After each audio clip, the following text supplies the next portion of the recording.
Hi, did you ever wonder how we got here? Now, of course, I mean that in a lot of ways. I know where I'm at. I'm on the third cosmic ray, unconditional love, St. Louis, Missouri. But what I'm really talking about today is how did we get to a place of such confusion? So, I'd like to share with you a little bit more from my year in review. And this has to do with that. So, it's been suggested the way we got into this twisted situation lies in the lack of active participation to change our status. Yet, in the days of corporations having human rights and human beings being bought, sold, and traded as commodities, just like food, water, and electricity is, how will we create free will actions morally, ethically, and spiritually that create change? In sharing my witness and expressing the six heart virtues, I aspire to do my part in sharing what I've experienced when it comes to how I've chosen to participate and the results that followed here where I live in my community of choice, which is surely just north of ordinary. 1 year ago, residents received a postcard which called for participation to respond on 9 lines what we felt would be helpful in moving our city forward. This is what I wrote. Activate the call. All for one and one for all. Equal treatment for all, regardless of caste.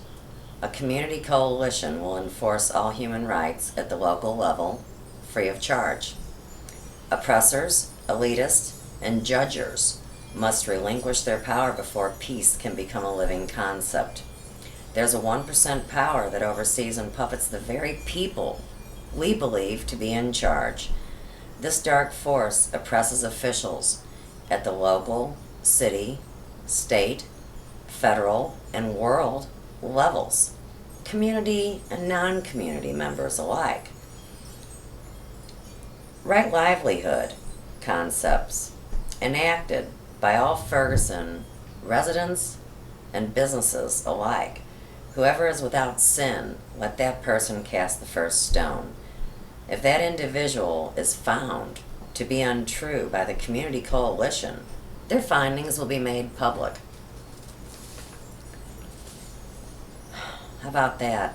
Down here, and I know in the world these days, a lot of atrocious acts are carried out anonymously.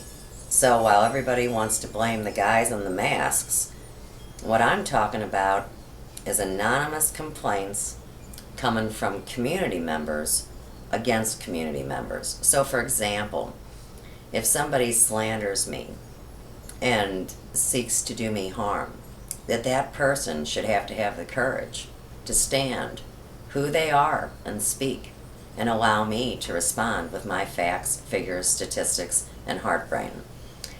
So what I thought was odd about this whole deal is that the business community, or at least personally myself, I wasn't sought out to participate or voice an opinion at 18 Church, where the Hair Emporium had been located. And of course, we all know that besides the families and the friends and the people that were affected by Mike Brown's slaying on August 9th, 2014, the major worry at the time, of course, was how the business community would be impacted and would the dollar still come in. Now, you understand that although I took the time and energy and put the love into cramming all that information on those 9 lines on that postcard, I never did hear a response, of course, as to what my input was. But, at the forefront, I honored their truth, which is that surely everybody was way too busy to deal with any of my petty little problems, and surely this state of emergency would now supersede all moral, ethical, and spiritual outpourings that would be expressed. Now, here's a little something about synchronicity, and when you're wondering really what's going on, and you're trying the best you can to figure it out. On that very same day, and so now I'm talking about September 15th,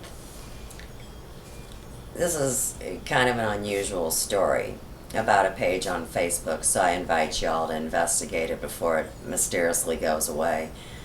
But one of the people that I had befriended in the community, someone I trusted, someone I donated to, someone that my daughter loved, came to my page and asked me to please go like the Ferguson Fact Check page on Facebook. And this person asked me not to ask any questions and to just do it as a faith-based friendship kind of show. So of course I did. I went to that page, and I thought it was odd that there was really just a couple people there. And I'll go ahead and show you the page now so you can all see it. Ferguson Fact Check. Okay.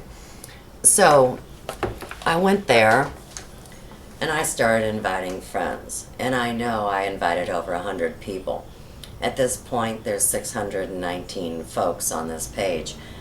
But what's also odd about it is when this page popped up, and I really thought that I would be doing my part as a citizen or as a patriot or as a good community leader and living and loving Ferguson, that I would start communicating. So I sent a letter, and to my surprise, it was taken down. And for any of you that know me, I always write well, keeping the 6 heart virtues in mind.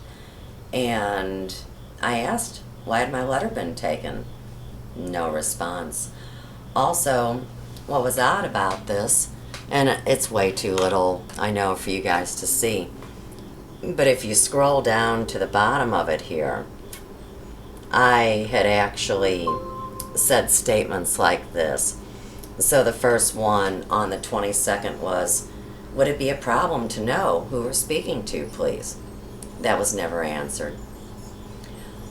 Also, after the letter was altered, I asked them if the missing 2 paragraphs would appear, and that I had faith that they would. I also asked where they went. No response to either of those things. Another odd thing about this page, for 619 people on it, there's only 2 or 3 people responding, and my dumb butt's one of them, right? But keep in mind, you guys, I was a virgin to Facebook and internet, let's remember, and I hadn't even been online 1 month when all this happened. So Lord forgive us, we just don't even know what we're doing. I think I say that all the time now. Another thing that I made a comment on October 10th, I said, as this is a mystery page, I am hoping everyone keeps it positive. We are currently creating a reality by visiting here. No response again. I also invited people to the event that the School of Metaphysics put on November 17th and 18th, which was the Peace Play that came to St. Louis. No answer. Again, I asked that my whole letter would be posted. I thanked them and sent peace. And after that, guys, I quit talking. So, the last thing that I ever said on that page was October the 27th. And this page runs through to March. Let me zip back up to the top so I make sure I know what I'm talking about. March 12th, the last entry was entered by whomever anonymously runs the page to help. So, nothing's been said since March, and surely a whole lot has gone on. But what I will go back to with these 9 lines that I wrote concerning the first paragraph, of course, somehow people were chosen for that community coalition, and it made headlines that really nobody knew who they were, where they came from, and why couldn't normal citizens apply for the position? These people were picked another way.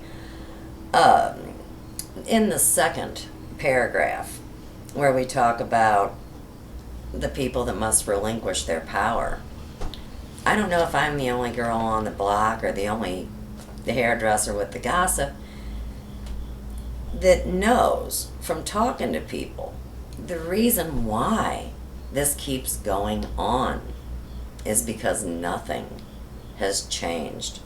Of course, the media is puppeted to show little things that encourage hope that it has changed, but we're talking about bare bottom basics. And so, you know the old story about the one bad apple, right? That's what we're talking about now. How do these people stay in power? And, you know, I've been close to a lot of important people in this town, and I've surely asked that question. And nobody quite knows.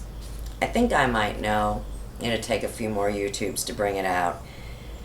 And of course, too, let me go on record to say if anything happens to me, surely that there are other people that already have been given this information. So, I plan on being as effective and loving as possible, which is pretty much for me.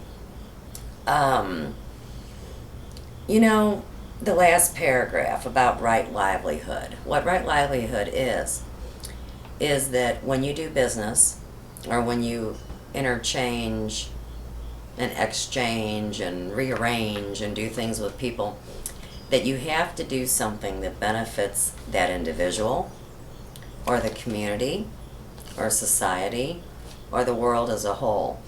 Any industries, say for example things like GMOs and vaccines, that serve no purpose, and they first do harm instead of, say, the Hippocratic Oath, which was first do no harm. These are the things I'm referring to, and at this point the whole world really does understand that. It just is terrifying. So anything that has come on me in this city has first come anonymously. So what that boils down to is one of the elitists that run the town call in and complain about me. So the city has no other option but to come and say falsely harass us or leave unsigned letters mailed that they say they tried to come by and nobody was here. We're always here, guys. Everybody that knows us knows that. We will defend our property, and we will be here to welcome the people that come to the revival sign at the big yellow house. So I'm always here, always willing to talk, always looking for reconciliation and peace. That's about it for today's free will actions, guys. So if you open up your heart and you go through everything that has really been traumatizing to your evolutionary growth, and even if you just simply speak it like I am now and no change ever comes, a part of me is healed. And here again, I love where I live, and I love the fact that I have been an independent contractor since I was 19 years old. So fortunately, there is no one to run me and tell me what I can and can't do, even though that's being done at this very time. So I'll leave you with that and say peace, love, and light, and carry on, guys. Don't give up hope. And remember, the only way to fight this is with love, integrity, truth, and the 6 heart virtues. Take care.